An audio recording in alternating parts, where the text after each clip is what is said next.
Dear students, class 10th में विषय हिंदी क्षितिज भाग 2 में हिंदी के श्रेष्ठ कवि ऋतुराज द्वारा रचित कन्यादान नामक चैप्टर पढ़ रहे हैं। इस चैप्टर में कवि ने उल्लेख किया है कि किस तरह से इस समाज में नारियों की स्थिति है, किस दृष्टि से उन्हें देखा जाता है, किस तरह से हम पुराने रीति रिवाजों के आधार पर उनका शोषण कर रहे हैं। नारी की स्थिति का बहुत ही सुंदरता के साथ वर्णन कवि ने इस कविता में किया है। इस कविता को पढ़ने से पूर्व हम ऋतुराज के जीवन परिचय को पढ़ेंगे कि ऋतुराज कौन थे और उन्होंने किस तरह से अपनी रचनाओं के माध्यम से इस हिंदी जगत को प्रकाशित किया था। ऋतुराज का जन्म सन 1940 ईस्वी में ऋतुराज का जन्म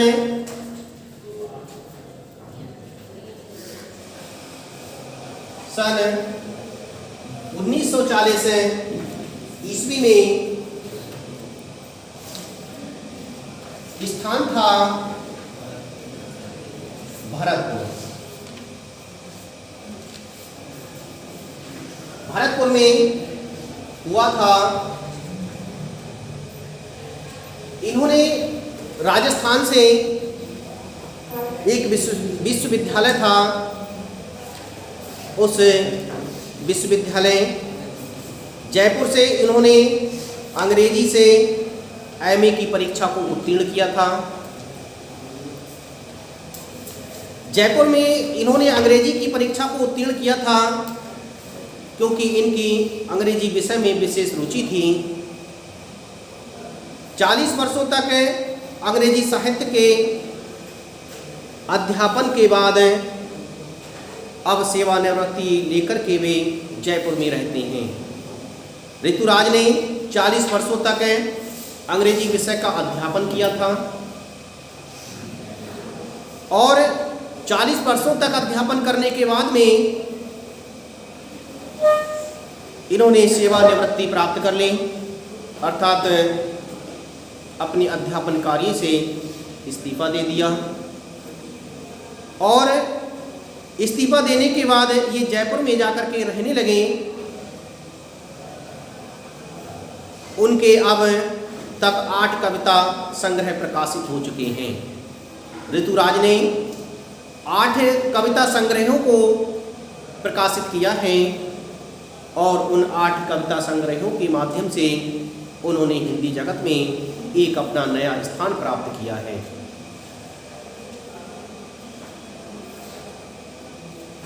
इनमें एक मरण धर्मा और अन्य उनकी एक कविता है। इनकी कविता का नाम है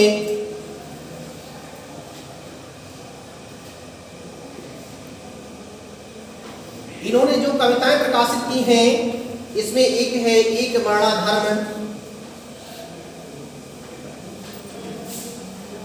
मरणधर्मा, एक मरणधर्मा और अन्य।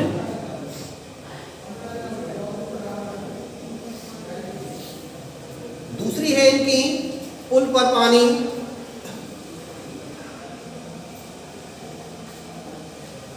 पुल पर पानी और तीसरी है सुरत निरत,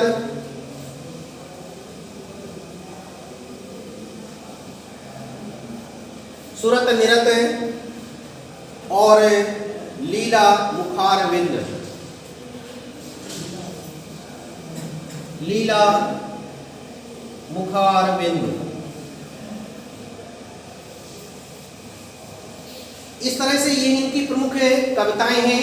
इनकी 8 कविताएं प्राप्त होती हैं। उन 8 कविताओं में ये प्रमुख कविताएं मानी जाती हैं जिनके माध्यम से इन्हें हिंदी जगत में एक नया स्थान प्राप्त हुआ था। उन्हें सोमदत्त परिमाल सम्मान, मीरा पुरस्कार, पहल सम्मान तथा बिहारी पुरस्कार मिल चुके हैं। इन्हें कई पुरस्कारों के द्वारा सम्मानित किया गया था, जिनमें सोमदत्त पुरस्कार है, परिमल सम्मान पुरस्कार है, मीरा पुरस्कार है, पहल सम्मान तथा बिहारी पुरस्कार है। इन पुरस्कारों के माध्यम से इनके लिए एक विशेष सम्मान समाज में प्राप्त हुआ था।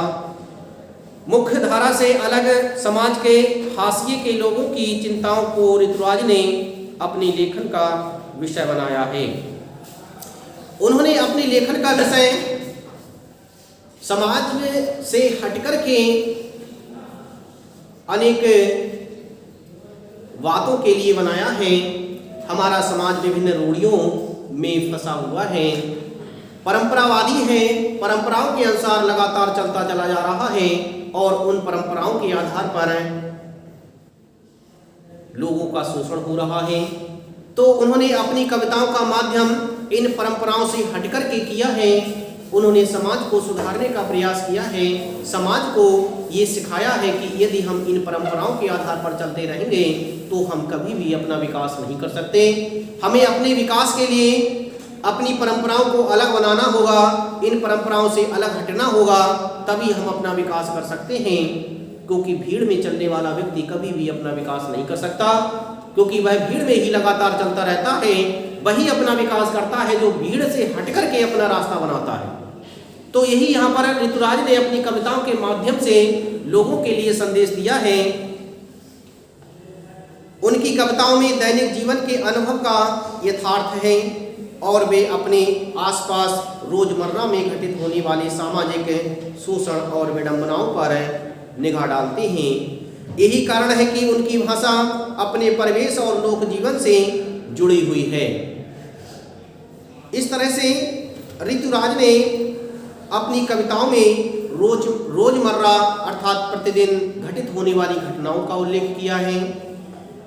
समाज में फैली हुई विभिन्न प्रकार की आडंबनाएं, विभिन्न प्रकार के शोषण जो सामाजिक लोगों के लिए किए जा रहे हैं, समाज लोगों का शोषण कर रहा है, इन सभी का अपनी कविताओं का विषय बनाया है। अपनी कविताओं में उन सभी को स्थान दिया है जिससे लोगों के अंदर एक नई जागरूकता उत्पन्न हो सके। इस तरह से ऋतुराज ने अपने जीवन को कविताओं के माध्यम से समाज में निखारा है और समाज को एक नई दिशा प्रदान करने का कार्य किया है। इनकी प्रसिद्ध रचना कन्यादान है। कन्यादान में उन्होंने बताया है कि किस तरह से जब एक माता अपनी पुत्री को विदा करती है तो उसके मन में किस तरह से विचार होते हैं, किस तरह से वह अपने मन को समझाती है और अपनी पुत्री के लिए किस तरह से समझाती है। इस सब का बहुत ही सुंदरता के साथ वर्णन कवि ने अपनी इस कन्यादान कविता में किया है।